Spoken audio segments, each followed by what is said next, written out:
In general, I think it's safe to say that Slippi has done a lot for SSBM, and I don't need to list all of the benefits and important changes it has made to every community in the world, as everyone already knows about that.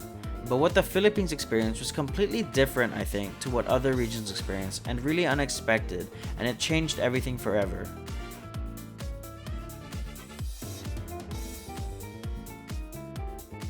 You would think that Slippi would be the savior for any struggling region. That is because Slippi is just so accessible, and rollback is always going to be a huge game changer for any fighting game.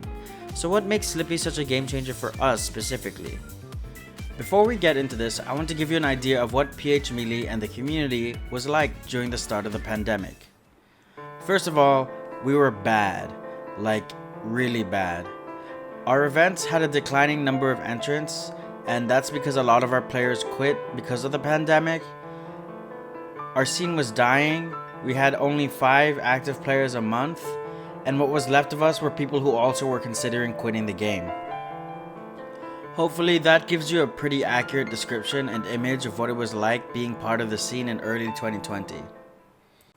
So back to that question, what makes Slippi such a game changer for us specifically? Well, rollback has increased the threshold for unplayable ping and stopped half of our looping issues. What is a looping issue, you ask? This is a common direct connect issue in the Philippines where you cannot connect to your opponent no matter how long you try. This happens in both Slippi and Dolphin Netplay. This means that we could not even host online events because people would have looping issues all the time, and you can't even resolve who gets DQ'd when both players can't even connect. It's basically random who can connect with who, and it can change on different days, so it's really unpredictable and really a hassle for tournament organizers and players to get around. We think that this is due to ISPs having strange routing and not being able to connect with each other in general. There's only one real way to resolve this issue, and that's by using a virtual private network, a VPN, at the cost of higher ping. Although that sounds bad, having higher ping is not actually the end of the world, because with rollback, remember, the threshold for unplayable ping is higher than it was for the old netplay. So now, instead of the game being unplayable at 40 ping, it is now unplayable at 90 ping. The other reason Slippi has helped the Philippines so much, compared to other regions, is that Slippi has opened the doors to international practice. Since the Philippines is an island, and it's quite separated from other countries, we were not able to play with other countries very easily. But with Slippi, we are now able to play with more players, including the top talent in our region. Although we don't mingle with other countries as much as we used to in the pandemic, we still have access to top players from Japan through unranked or Southeast Asian events. So what happened within the Philippines community that helped us so much?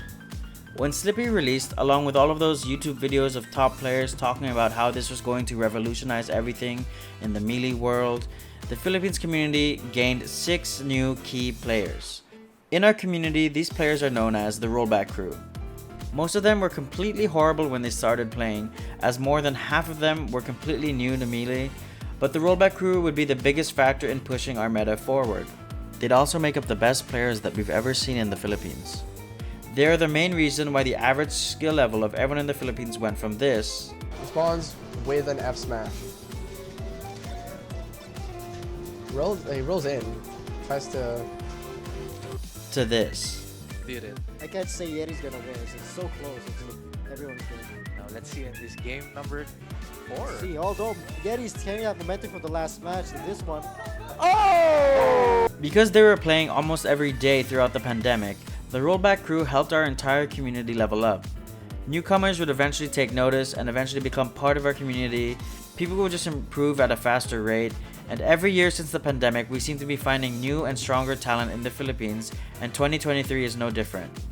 The landscape for Philippine Melee is completely different when you look at the pre-pandemic Melee versus our post-pandemic Melee.